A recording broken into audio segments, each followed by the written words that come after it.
मैं doctor Anju Sharma, department of chemistry, government girls college Ajmer.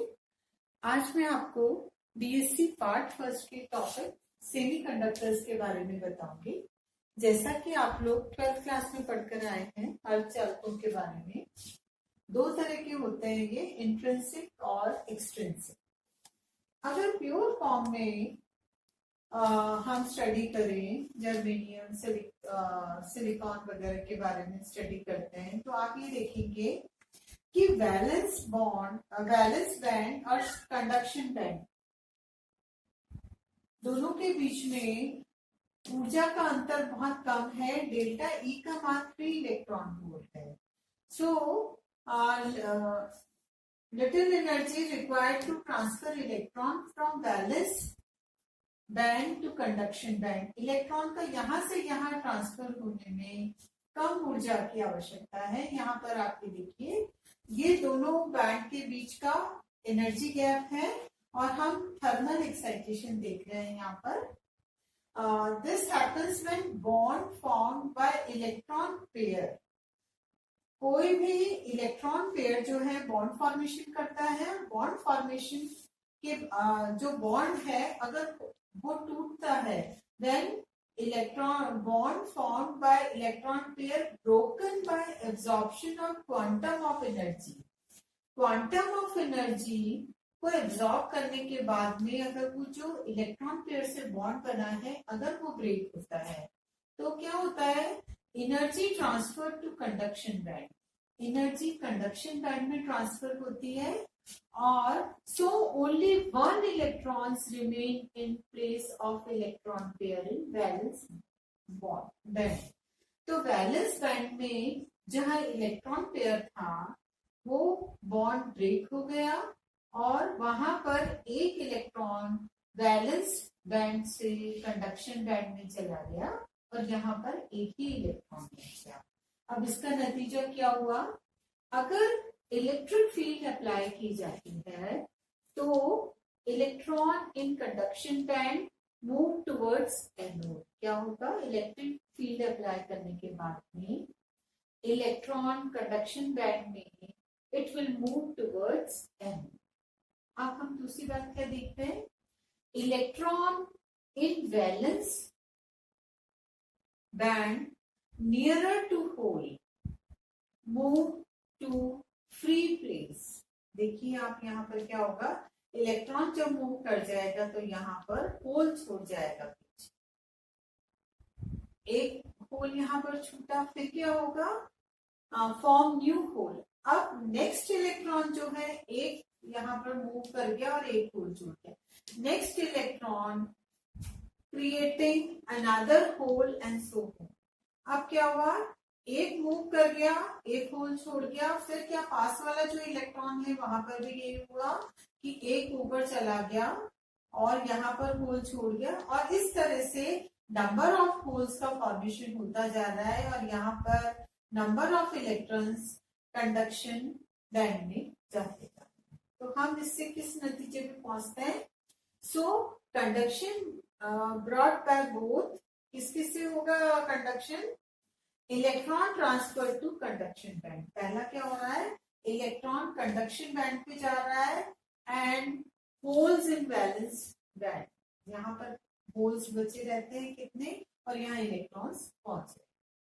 तो यहाँ पर आप देखिए कंडक्टिविटी अगर्स दो टाइप के होंगे, एन टाइप और पी टाइप। अब हम क्या देखेंगे, number of electrons excited to conduction band, एक इंपॉर्टेंट फैक्टर ये हो गया और दूसरा क्या हो गया, number of holes created in valence band. दो चीजें हो गई, एक तो इलेक्ट्रॉन्स जो ट्रांसफर हुए और एक यहाँ पर जो होल्स छूटे। अब टेम्परेचर का इफेक्ट हम देखेंगे कि अगर टेम्परेचर बढ़ाया जाता है, if temperature is raised there is increase in conductivity, there is increase in conductivity. और हमें ये देखना है कि अगर एब्सोल्यूट जीरो हो, एब्सोल्यूट जीरो वाली अगर स्थिति होती है तो वहां पर जैसा कि हमने आइडियल कंडीशंस में देखा था, यहाँ पर भी आप ये देखेंगे कि एब्सोल्यूट जीरो वाली स्थिति में इंसुलेटर की तरह से काम करेंगे।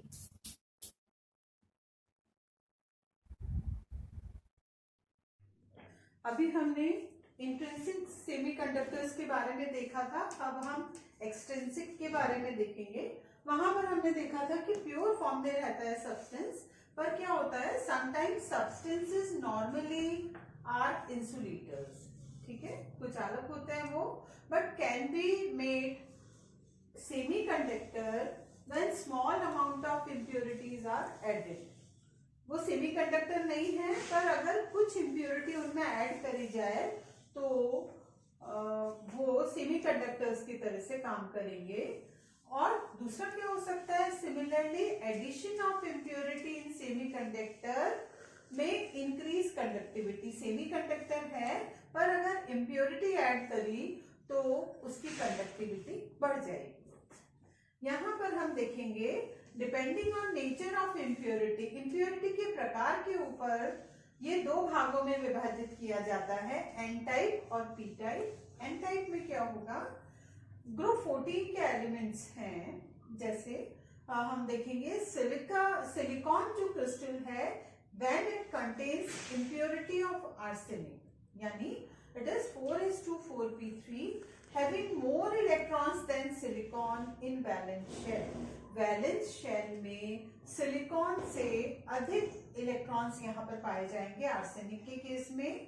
तो यहाँ पर क्या होगा, आप ये देखिए, ये आपका वैलेंस बैंड है, ये कंडक्शन बैंड है, जैसा कि दोनों की एनर्जी का अंतर है ये, और ये डोनर लेवल है। अब आप देखेंगे during formation of bands with during the formation of bonds with surrounding silicon, क्या होगा, आर्सेनिक का सिलिकॉन के क्रिस्टल लैटिस में जब वो आएगा, then arsenic atom use 4 of their valence electron. यहाँ पर क्या है, 5 इलेक्ट्रॉन्स है आर्सेनिक के पास में, पर वो केवल 4 ही इस्तेमाल करेगा। 5th electron of each arsenic atom is free. क्या होगा, 5वां इलेक्ट्रॉन आर्सेनिक का फ्री होगा। These extra electron occupy donor level, ये क्या है, डोनर लेवल है। तो 5वां जो इलेक्ट्रॉन है आर्सेनिक का, वो डोनर लेवल वाली जो स्पेस है उसको ऑक्यूपाई करेगा, which is just below the empty conduction band of silicon crystal. Silicon crystal के कंडक्शन बैंड जो कि एम्प्टी है, बिल्कुल उसके नीचे स्थित है। इससे क्या होगा, these electrons from donor level easily excited to empty conduction band। क्या होगा कि ये जो इलेक्ट्रॉन्स हैं ये आसानी से डोनर लेवल से कंडक्शन बैंड में चले जाएंगे।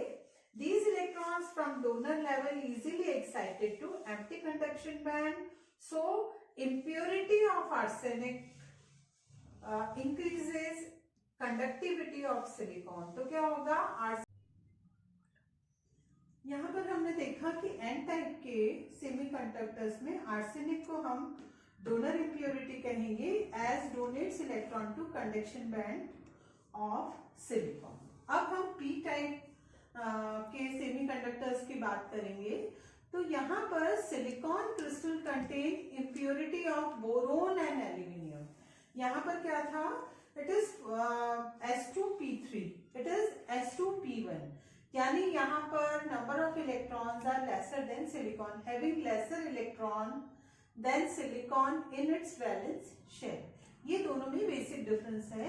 Electrons from valence shell of silicon, ये देखिए वैलेंस शेल है, ये वैलेंस बैंड है, ये कंडक्शन बैंड है, और यहाँ पर आप ये देखेंगे ये एक्सेप्टर लेवल है that is closer to valence band. यहाँ पर क्या था, डोनर लेवल्स थे आर्सेनिक के केस में, they are closer to conduction band. तो यहाँ पर क्या होगा, vacant orbitals of boron occupy the acceptor level which lies just above the valence band of silicon। ये देखिए आप वैलेंस बैंड ऑफ सिलिकॉन के ऊपर स्थित है। It increase the conductivity of silicon. इससे क्या होगा, सिलिकॉन की जो कंडक्टिविटी है वो इंक्रीज हो जाएगी, एंड बोरोन को हम एक्सेप्टर इम्प्योरिटी कहेंगे। क्यों कहेंगे इसको acceptor impurity? It accept electrons from the valence band of silicon, valence band of silicons and increases positive holes. क्या करेगा ये? Positive holes का नंबर इंक्रीज करेगा, so it is called p-type semiconductor. अब नेक्स्ट, अगर वेरियस इनपरफेक्शंस हैं, ठीक है, तो उसके कारण भी सेमी कंडक्टिविटी अटेन की जा सकती है। Various imperfection can also lead to semi conductivity. वो किस तरह से, आप एग्जाम्पल देखिए। Ni2 का ऑक्साइड, निकल का ऑक्साइड है, when it contain impurity of lithium oxide, तो क्या होगा? आप ये देखिए, Na+3 ion in crystal lattice as holes as they are reduced to Na+2, ठीक है, क्या होगा? होल्स छोड़ देगा ये, क्योंकि again it is reduce to Na+2 and produce new Na+3 ion and adjacent side. आप ये देखिए, Na+2 नॉर्मल कोर्स में है, फिर Na+3 अगेन जो Na+3 है ये रिड्यूस हो जाएगा Na+2। यहाँ पर आप ये पूरा स्ट्रक्चर देखिएगा। So it is step wise migration of holes, Na+3 for निकल 2 ऑक्साइड, और यहाँ पर इम्प्योरिटी क्या है? Lithium oxide. तो हमने क्या देखा? डिफरेंट टाइप ऑफ सेमीकंडक्टर्स देखे, इंट्रिंसिक, एक्सट्रिंसिक, और उसके अलावा हमने इम्परफेक्शन देखा, जहां पर कि एक एग्जांपल हमने लिया कि इसमें निकल ऑक्साइड में लिथियम ऑक्साइड की अगर इम्प्योरिटी। Thank you.